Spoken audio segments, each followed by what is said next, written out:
First thing I'll do in the engine compartment is remove the air cleaner by undoing this screw, and then undoing this right here, and then just pulling it all away.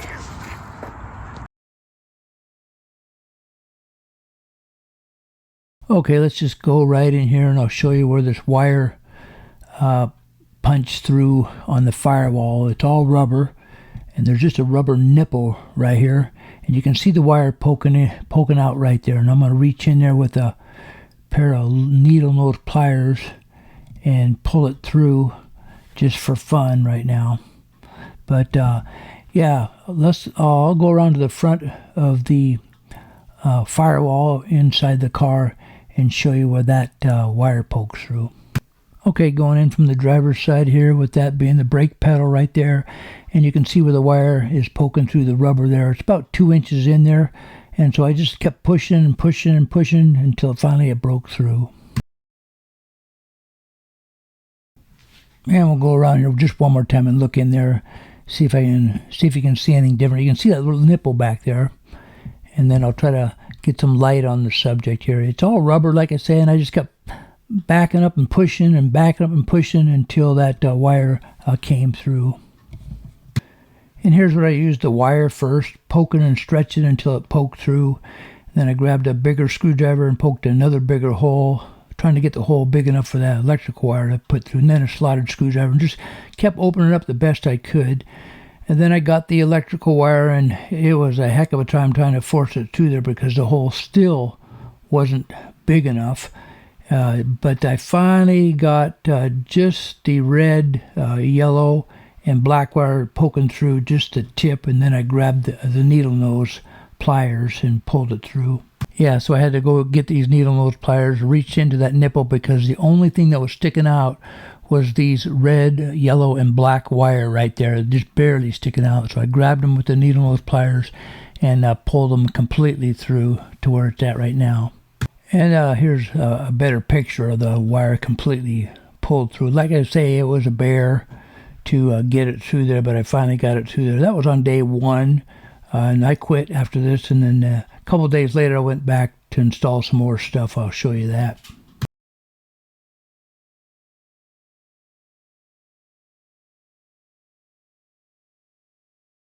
I experimented with which side of the mirror I was going to put it on, and I decided to put it on the passenger side of the mirror. And here's the exact location that I determined I wanted it at. I used a live view with a battery that I had on the side to determine exactly where I wanted it. And here I am fiddle farting with it back and forth, up and down, trying to get the best view without that black plastic or the webbing in the picture whatsoever.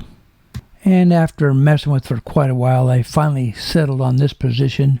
Notice how the distance is from the plastic to the dash cam there. But if you look real close, it's going to put right at the very bottom of that. And it kind of just goes right with the bottom of this thing right here. If you drew a straight line across there. And then just out a ways. So there it is, installed. For now, no wires. That's my next project.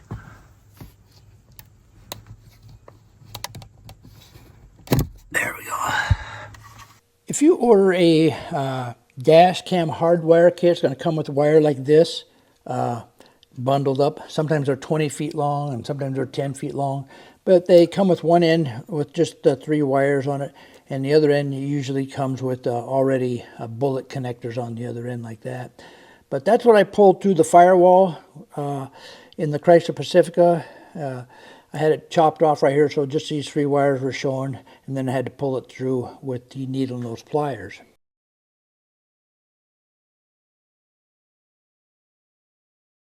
Okay, I got the test light hooked up to the ground right here, specifically made for Chrysler.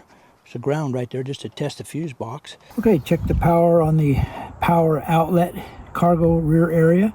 After looking at the fuse box pretty meticulously, I decided that these 2 fuses were the best candidate to hook up the dash cam wires. We have constant power to that rear cargo cigarette lighter in the back there. And here's the front heated seat. and no power to that. So let's go turn the ignition to run and see if we're getting power. Okay, now the ignition's on run. One of the dash cam wires has to go to a constant battery source where it's constantly getting power. The other one has to go to a fuse that only gets power when you turn the ignition switch to ACC, or a fuse that only gets power when you turn the ignition on and the engine comes on. The third wire is just a ground wire that has to be connected to a ground source somewhere. I'll go to the front heated seat, and there now we are getting power to that circuit. And we also have that continuous power over on the rear cargo area. Okay, I'm going to go in here and pull the front heated seat fuse to see which side the power is coming from. And I'm going to pull the rear cargo fuse also to see which side the power is coming from. Now we're going to test the rear cargo power side here. Left side got power to the rear cargo, and the right side no power whatsoever. So now right side or left side, right side. So now we know which way to orientate the fuse adapter when we put it in there. And I'll grab a bigger one here. And you always want the hot side of the fuse. I'll show you what the hot side is. You always want the hot side of the fuse to go on the left side here.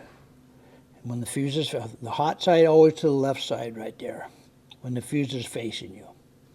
I'll show you what I mean. Okay, let's go check the heated front seat fuse. Left side, no power on the left side, and the right side, there we got power on the right side. So we know that the power is on the right side there, so we know which way to orientate the fuse tap when we put it in there.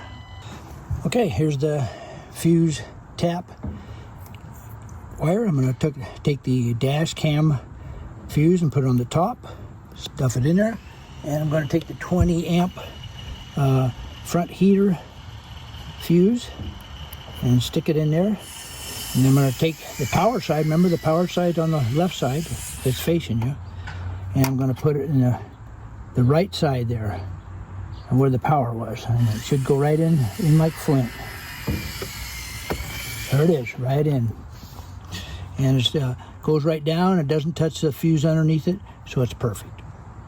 Okay, here's the rear cargo fuse tap, and I'll put the dash cam fuse on the top, and I will put the rear cargo outlet fuse on the bottom, and then I will plug it in to get the orientation right and plug it in like so. I wasn't sure that I was going to be able to use the fuse tap because there just wasn't room in there, I didn't think. So I explored other ways of hooking up to the fuse box, and here's one of them. And another way is use a mini inline fuse holder. Looks like that. And what you do is you just grab your fuse right here, and you'll stick that spade like that, and you'll stick it in the fuse box straight down, and then you'll take one of these spade terminals and put it on the top like that, and of course you'll have your little wires here, to just one of them going inside there. Then you just grab your inline 20 gauge wire here, inline fuse holder, and you just connect it to whichever wire you had it connected to, and then you'd have an inline fuse like that. These are just different methods of hooking up into your fuse box. Okay, here's the fuse tap kit, or fuse tap, I should say.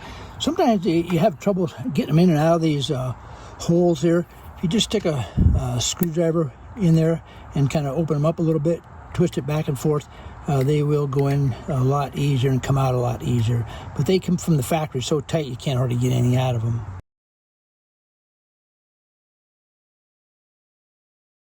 All right, so I'm going to go in here. I don't know what I'm doing. to start trying to remove some of this molding so I can run that wire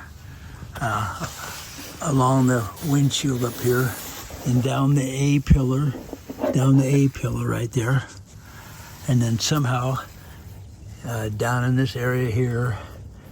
I don't know what I'm going to do.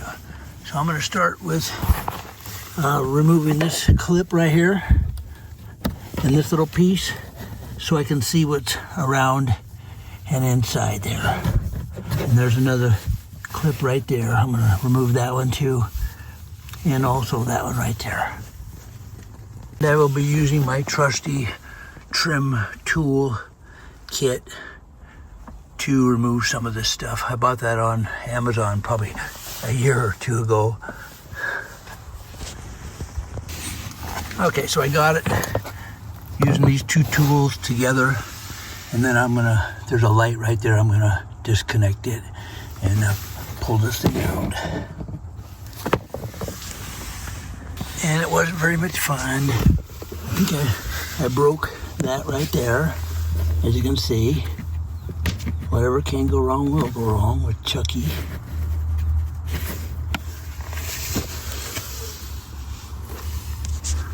Okay, rearview mirror, I'm just gonna pry this apart right here, as you can see. And I'm gonna pry this apart, and it should come apart. Okay, so I just worked that thing back and forth, and it just popped right off there. So that's a plus. Okay. Now I gotta work on this piece right here. Oh, look, there it is right there. Okay, cool. Now I'm gonna run the wire from the detector up along here. Hopefully I can squeeze it in right here, I don't know. Here is mirror piece number 1, we'll call it. And these two slots is the only thing that holds it up there. These are just rubber pieces that go up against the windshield, but these two, I'll call them slots, they go right here. I'll show you. Right here. They just slide right up in there on both sides, and the round piece will hug this piece right here. And they just slide up there and snap in place. And again, there they are. They just slide up in those slots and slide into place. That's the only thing that holds this piece on here. And these rubber things just kind of hit the windshield and kind of just keep it from vibrating. And there's the slot right there, the round slot that goes in the front of the mirror. Okay, so this piece here, besides having these clips here, it's got these little things right there. I'll call them tabs. And they go right here. Right just in between these guys right here, if you can see them. Right there. They go like this. They roll right in there like that. And then you snap these two pieces into place like that. So that's how it's done. So there's the finished project. They go inside these tabs right there, as you can see. And then it comes apart really the same way, just pulls out like that. Okay, so I got the wire tucked up underneath the ceiling here. I'm gonna push it in a little tighter, and across the mirror right there, underneath this piece right here, and then across down to the A pillar. Haven't gotten that far yet. Okay, I'm gonna put this thing back up in here like so. One goes there, one goes there, like so. And there, it's in like flint. Okay, so I have the center section just hanging there, and I got the tabs, and I'm going to just snap it in place. Here we go. I'm gonna push up on this piece and just snap this piece into place. There. There it goes. Perfectly done. All right, I had to work it just a little bit more to get all the cracks lined up really nicely. So there. How do you like them apples? Okay, so there you got. I used this tool right here to pull the headliner down and stuff the wire in behind there, and it went really nice. All the way down to the other side here. All the way down to the A pillar there. Okay, next item, gonna crack this open.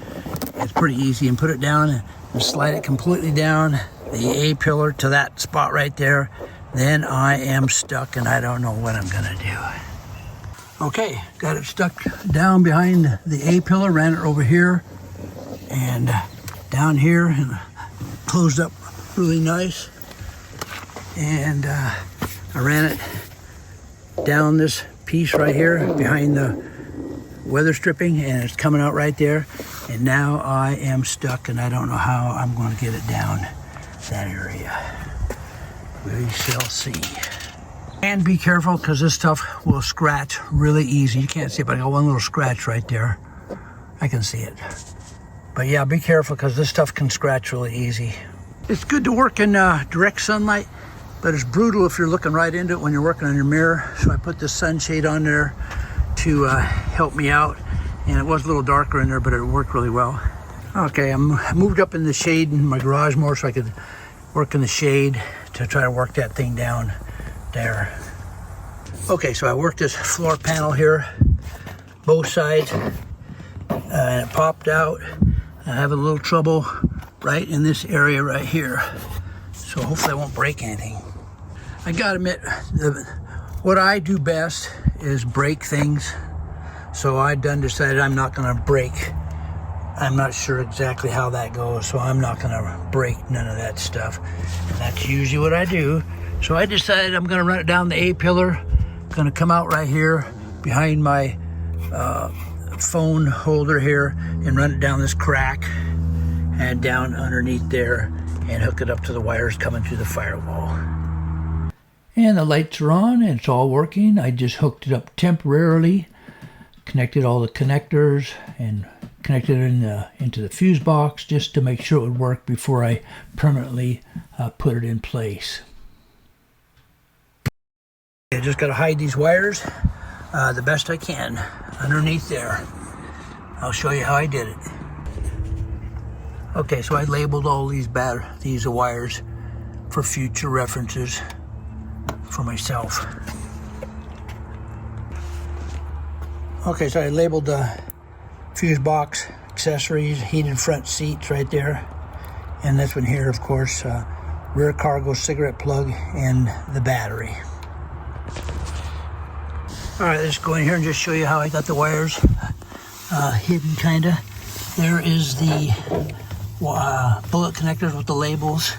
And I saved some extra wire right there in case I someday figure out how to get these panels off without breaking them. Maybe I'll run it down the panels, I don't know.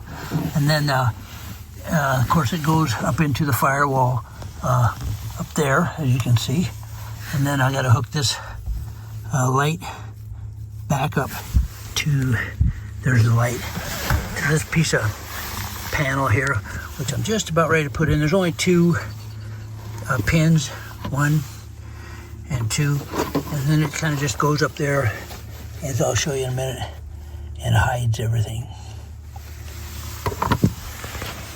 All right, I got that last piece of panel in place right there. One rivet right there, or pin, I should say, and one right there, and then I got it in the slot right there. So yeah, it covered everything up pretty good. Pretty happy with that. Okay, this is how the wires lay. Just gonna lay them in there like that. I need to make sure I can snap the fuse box in there, so I got the wire running. I want to make sure it runs on that side, and the ground wire is going to just go right there. So.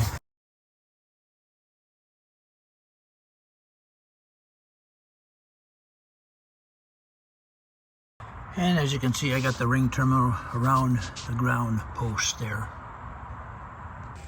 Okay, I got the fuse box back on, and now I'm just going to shut the hood and call it a day under the hood. Okay, finished product. OEM Nissan Dashcam in my Chrysler Pacifica. This came with the dash cam right here, this cable hider.